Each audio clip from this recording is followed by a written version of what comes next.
It is most unfair and mistaken to allow ourselves to judge based on appearance or superfluous things like race, beauty, or name. Don't judge a book by its cover.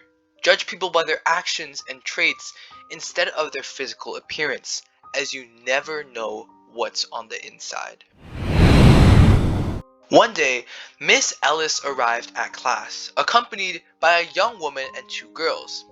Today I have brought Cinderella and Snow White with me.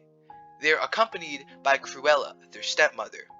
Such an introduction certainly suggested they would discover something of interest that day, and the teacher had done some sufficient lesson preparation. When everyone was seated and Miss Cruella was preparing to speak, all the classroom lights went out.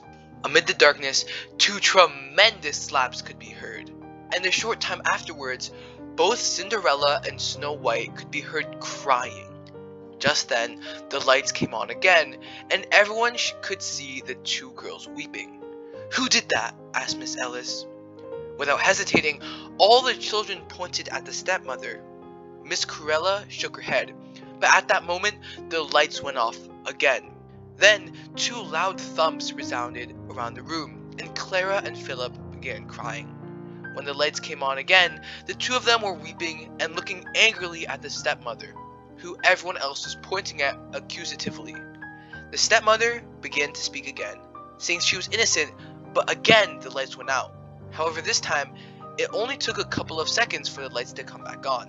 When they did, everyone could see what was happening. Cinderella and Snow White were running towards Charlie and Robert with their arms raised, ready to hit the children. Seeing this, all the children asked Cruella to forgive them.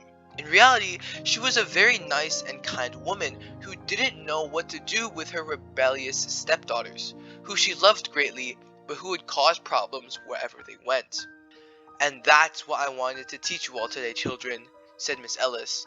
"Let us not make judgments based on prejudice and surface appearances like race, beauty, or even names. That would be the most unfair thing we could do, don't you think?"